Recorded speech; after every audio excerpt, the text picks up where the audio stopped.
Ni kenshi kuva intambara yo mu burasirazuba bwa Repubulika Iharanira Demokarasi ya Kongo yatangira by'umwihariko ubwo 23 n'uruhande rwa leta bahanganiraga muri Kivu y'Amajyepfo.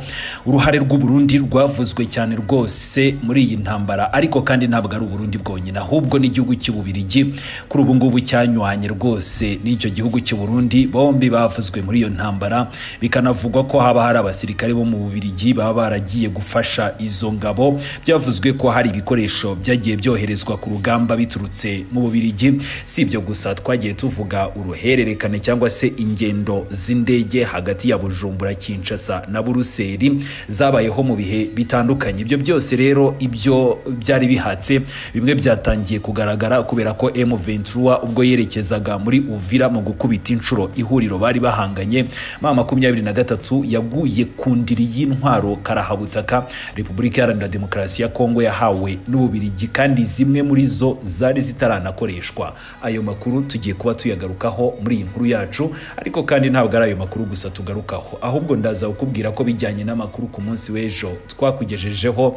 Kinshasa yigamba ko yafashe abasirikare bo mu ngabo z'igihugu cy'u Rwanda. U Rwanda rwanyomoje ayo makuru. Reba hasi yanditse subscribe, na amakuru menshi cyane rwose uzajya ukomeza kubonera ku gihe, kandi ya makuru y'ukuri, amakuru butasanga handi. No muvugizi wungirije w'umutwe wa M23 urwanya ubutegetsi bwa Repubulika Iharanira Demokarasi ya Kongo, Dr Barinda Oscar, yavuze ko ubwo abarwanyi bari bamaze gufata ibice bitandukanye bageze mu gace ka Ruvungi basatira umujyi wa Uvira, ngo baguye ku ntwaro nyinshi cyane Ububirigi bwari bwaroherereje Repubulika Iharanira Demokarasi ya Kongo n'abarundi ku rugamba. Ni mu kiganiro aherutse kugirana n'Imvaho Nshya, Dr Barinda yavuze ko ifatwa rya Uvira ko ryaturutse ngo ku bushotoranyi bw'igisirikare cya Repubulika Iharanira Demokarasi ya Kongo, kuko aricyo cyabashotoye maze gitangira kubarasaho. Ati biriya akenshi nubwo Repubulika Iharanira Demokarasi ya Kongo ibihakana cyangwa se ikemera ibintu mu biganiro, ariko nanone ibayo ifite ikindi yahishe inyuma cyangwa se ishaka gukora. Twari muri Kamanyora n'igice kimwe cya Katogota, twiturije nta kibazo dufite, twari tuhamaze amezi arenga 10 ntawe udutera, natwe ntawe tubangamiye. Icyo gihe rero twagiye kubona tubona bohereje amabombe muri Kamanyora, basenya inzu, bica abantu, harimo n'abaturage bo mu gihugu cy'u Burundi ubwabo bari bahatuye, kandi ntabwo babikoraga bonyine, ahubwo babikoraga bafatanyije n'abo Barundi cyangwa se na guverinoma y'u Burundi. Nuko rero twabonye batangiye kutugabaho ibitero, kandi bari no kwica abaturage dushinzwe gucungira umutekano. Duhitamo kwirwanaho, ati cyangwa se turavuga tuti reka duhaguruke twirwaneho.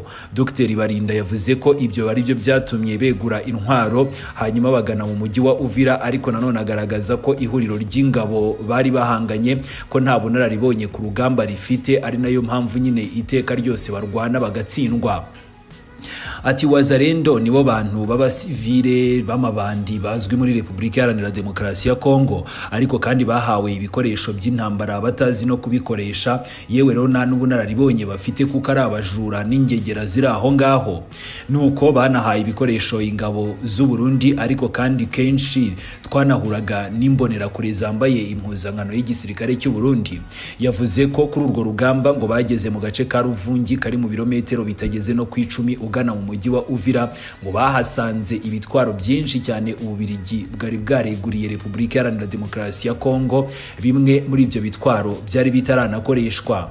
Ati bari bafite ibikoresho byinshi, bimwe byatanzwe n'Ububirigi, sinshaka kubihisha.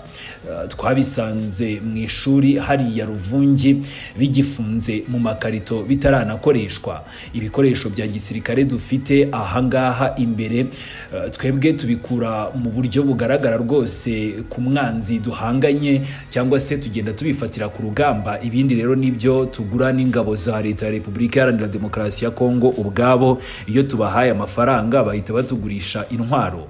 Niyo mpamvu rero mujya mubona harimo abakoroneri n'abajenerali ba FARDC barimo gucibwa imanza, haba imbere mu gihugu cyangwa se n'abandi batorotse. Bamwe nk'uko mujya mukurikira izo manza bazira gucuruza intwaro cyangwa se kugurisha intwaro, kandi zimwe muri zo niho tuzigura twebwe. Dr Barinda yabajijwe impamvu abona Ububirigi bukomeje gushyigikira Repubulika Iharanira Demokarasi ya Kongo ni kubijyanye n'iyi ntambara iri kubera mu burasirazuba bwa Repubulika Iharanira Demokarasi ya Kongo. Avuga ko uretse kuba wenda ubwo bufasha bushingiye ku mateka y'ubukoloni ngo harimo n'umubano mwiza bafitanye na Perezida Felix Antoine Tshisekedi Chilombo. Ati Tshisekedi akigera ku butegetsi yafashe Kongo ayisubiza Ububirigi. Yabahaye byose, haba muri politiki haba mu bukungu. N'Ububirigi bwahise bwongera gusubira muri Repubulika Iharanira Demokarasi ya Kongo neza nk'uko byari bimeze mu gihe cy'ubukoloni. Tshisekedi yagiye kureba umwami w'Ububirigi ndetse baraganira, amufata nk'umwana we cyangwa se ni nk'umwana ubuje mu rugo. Kuba rero twararwaniye twebwe uburenganzira bwacu cyangwa se tukarwanira ubwigenge bw'iki gihugu ni nkaho byapfuye ubusa, kuko n'ubundi Tshisekedi yarabifashe byose yongera kubisubiza mu maboko y'abagashaka buhake nk'uko byari bimeze kera. Ubu ni nkaho twasubiye mu mwaka w'1958 ubwo n'ubundi twarwaniraga ubwigenge. Dr Barinda yongeyeho ko AFC M23 ishyigikiye inzira y'ibiganiro by'amahoro na Repubulika Iharanira Demokarasi ya Kongo, kandi ko AFC M23 itafite gahunda yo gufata igihugu, ahubwo yo ikirwanira mu burenganzira bw'abanyekongo ubwabo. Hanyuma rero ndimo ndagana ku musozo. Guverinoma y'u Rwanda yatangaje ko abo igisirikare cya Repubulika Iharanira Demokarasi ya Kongo cyerekanye kikabita abasirikare ba RDF ngo cyafashe kataribo, ahubwo guverinoma y'igihugu cy'u Rwanda yagaragaje ko ibyo ari ibikorwa by'ikinamico cyangwa se ibinyoma byambaye ubusa. Byose byabaye kuri uyu wa gatandatu nibwo FRDC yeretse itangazamakuru abantu yise abarwanyi ngo b'abanyamahanga yafatiye mu bikorwa bya FRDC cyangwa se mu bikorwa bya gisirikare.